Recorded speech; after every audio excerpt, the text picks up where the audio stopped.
Stanley. Stanley worked for a company in a big building where he was employee number 4. Employee number 427's job was his desk in room 427, and he pushed on the keyboard.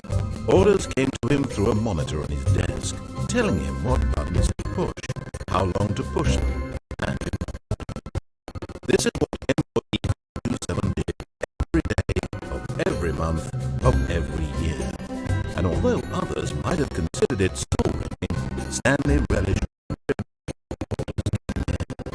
though he had been made exactly for this job.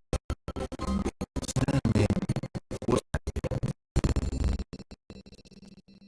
And then one day something very peculiar happened. Something that would forever change Stanley. Something he would never quite forget. He had been at his desk for nearly an hour when he realized that not one single order had arrived on the monitor for him to follow.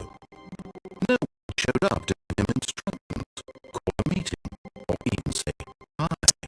Never in all his years at the company had this happened, this complete isolation. Something was very clearly wrong. Shocked, frozen solid, Stanley found himself unable to move for the longest time. But as he came to his wits and regained his senses, he got up from his desk and stepped out of his office.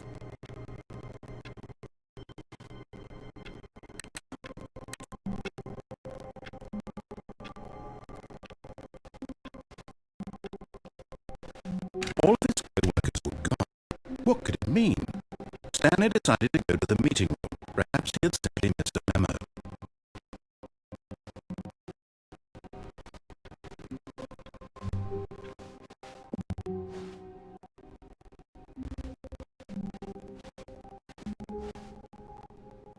When Stanley came to a set of 2 open doors, he opened the door on his left.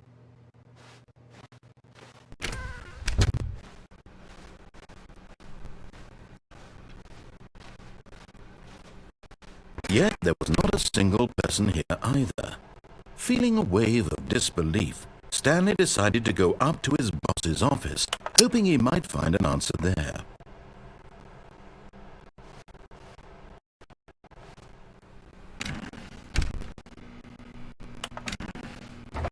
Oh no, not again. I won't be part of this. I'm not going to encourage you. I'm not going to say anything at all.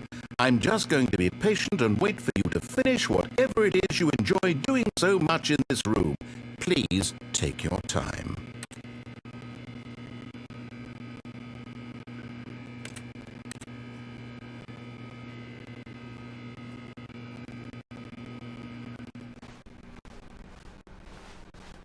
Coming to a staircase, Stanley walked upstairs to his boss's office.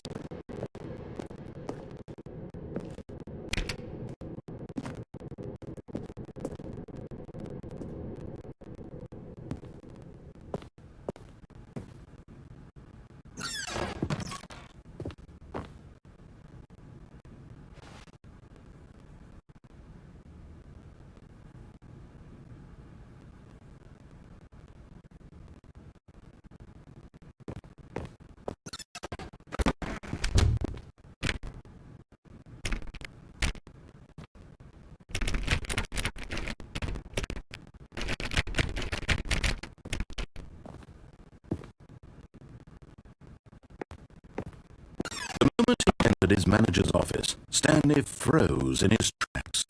Not a living soul anywhere. Could he really be all alone?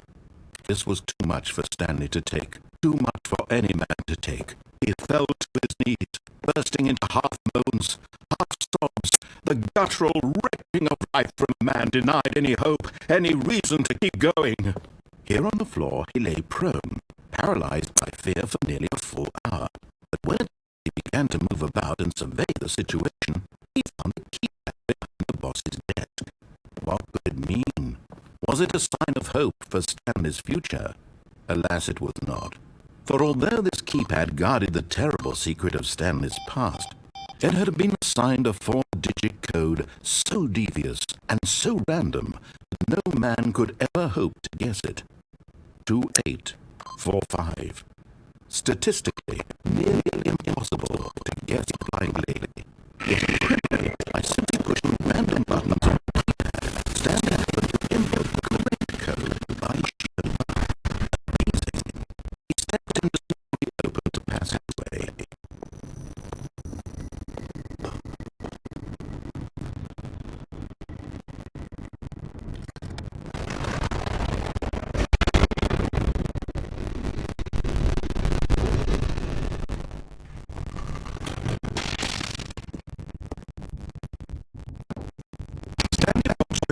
The large door that read Mind Control Facility. Although this passageway had the word on it, the truth was that at the end of this hall, Stanley would meet his violent death.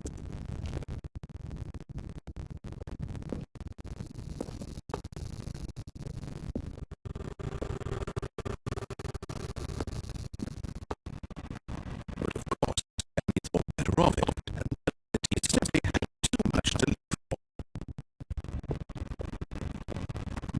Still on board with death?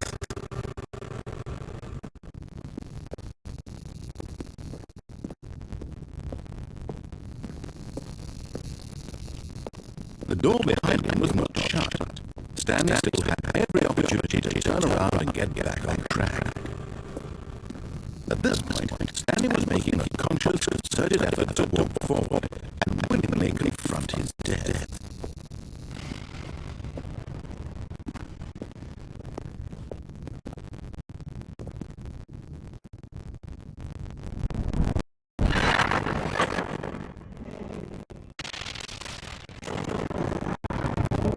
As the machine whirled into motion and Stanley was inched closer and closer to his demise, he reflected that his life had been of no consequence whatsoever. Stanley can't see the big picture. He doesn't know the real story, trapped forever in his narrow vision of what his life is. Perhaps his death was of no great loss, and plucking the eyeballs from a blind man. So he resigned and willingly accepted this violent end to his brief and shallow life. Farewell, Stanley.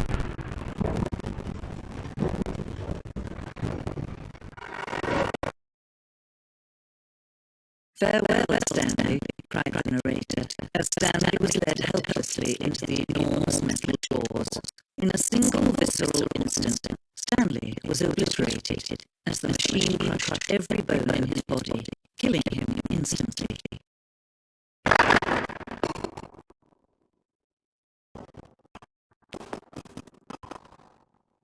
And yet it would be just a few minutes before Stanley would restart again back in his office, as alive as ever.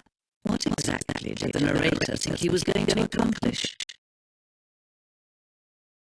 When every path you can walk has been created for you long in advance, death becomes meaningless, making life the same. Do you see now?